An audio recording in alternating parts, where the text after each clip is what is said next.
the Dusk Rose Codex, a chronicle of blood and belief. What follows is a compilation of excerpts from Tarrian's journal and other scriptures from Alhammarret's archive. Many passages remain illegible or were deliberately obfuscated. The old priests speak in whispers of Erebos, god of the dead, he who sits upon the golden throne in Nykthos, shrine to Nyx. His dictate of Erebos ensures living death comes for all.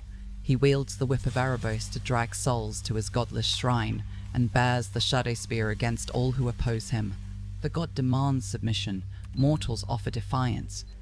Death does not argue, it simply continues, but one woman answered Erebos differently. Her name was Elenda, the Dusk Rose. What bargain she struck, what blood she surrendered, the scriptures dare not say. Only that through a dark ritual she transcended, she established the path of ancestry that all who followed would walk. Her glass-cast heart was preserved as a relic. Elenda's hierophant continued her teachings. Converts gathered at the isolated chapel, known then as the Temple of Silence, conducting the first vampiric rites. Centuries later, at the tomb of the Dusk Rose, an unlikely duo would meet. Vona, butcher of Magan, sought a charismatic conqueror to lead her armies. Mavrin Fane, Dusk Apostle, sought a savior. Both found what they sought. Together they held a singular obsession, a long-lost relic known as the Soul Ring. They believed it would free them from their curse, ending forever their need to subsist on the blood of the wicked. And so, the call of the bloodline echoed across the lands. The march of the canonized filled the roads with pilgrims. At the pyres of heroes, the bloodline keepers tested all who came. Dusk Legion dreadnoughts were constructed. Sorin, imperious bloodlord despite his name, was a cordial vampire by reputation and an indulgent aristocrat by nature. Sorin funded the affair in honor of the legacy of his late grandfather. Edgar Markov's coffin was brought aboard as a sacred relic. Ruthless lawbringers stood alongside sanctum seekers and their legion lieutenants. The Lord of Lineage took command of the fleet. The expedition commenced via imperial seal from the highest echelons. Armed with enlightened tutors and bearing the arcane signet of the church, they set sail. Among the pilgrims sailed Clavileño, who listened to whispers from his thought vessel. In the ship's hold he became a preacher of the schism, a master of dark rites. But he was not the only vampiric tutor aboard. Vito, Thorn of the Dusk Rose, had glimpsed prophecies from Urza's cave. The church branded him heretic, but both saw undeniable truths in their visions. Legions landing. Ixalan was no easy conquest. Adanto, the first fort, rose upon unclaimed territory near the Sunland Marsh, but peace was illusion. Knights of the Ebon Legion vanished into marsh flats. Conquistadors were found victimized in fetid heaths and entombed in the tainted fields around Takenuma, abandoned Maya. In one blighted snowfield sinkhole lay Agadim, the Undercrypt. The vampire of the dire moon ventured in, but Agadim's awakening consumed him. The church rebuilt itself within a shattered sanctum of the Three-Tree City.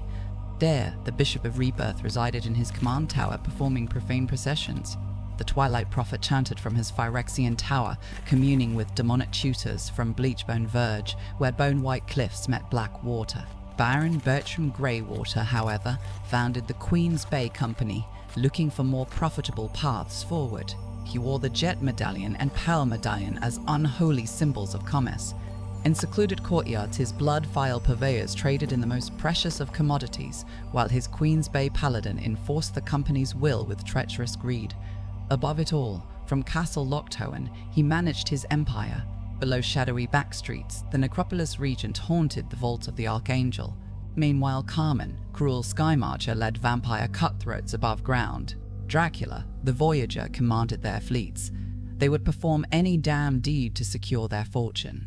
Church against company, blood against coin, the conflict crescendoed at the Meathhook massacre. The Butcher of Malakir painted Shizo, Death's storehouse, red. Luminous broodmoths ferried blood ghasts to the stars, only for Nighthawk scavengers to reanimate them back down to Earth.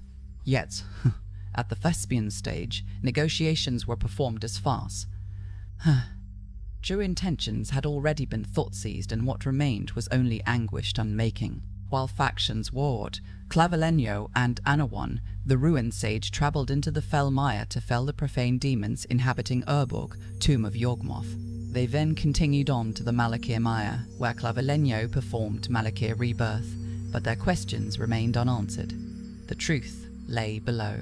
Descending through the caves of Qualios, guided by grim tutors and ancient whispers, they found the Cavern of Souls. At its heart, the tomb of Aclazots.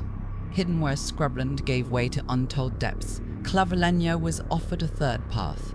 Neither church nor company. Something older, something purer. Aclazots presented him with the helm of the host. With this, Clavileño understood. Mortality was merely a door, not a wall. When he emerged, he was changed. Forever known as Clavileño, first of the blessed.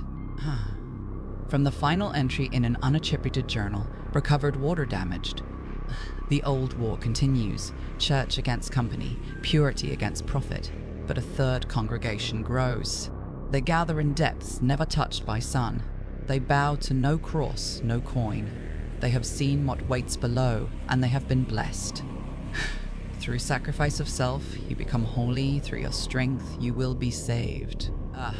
So it is written in blood, so it shall endure.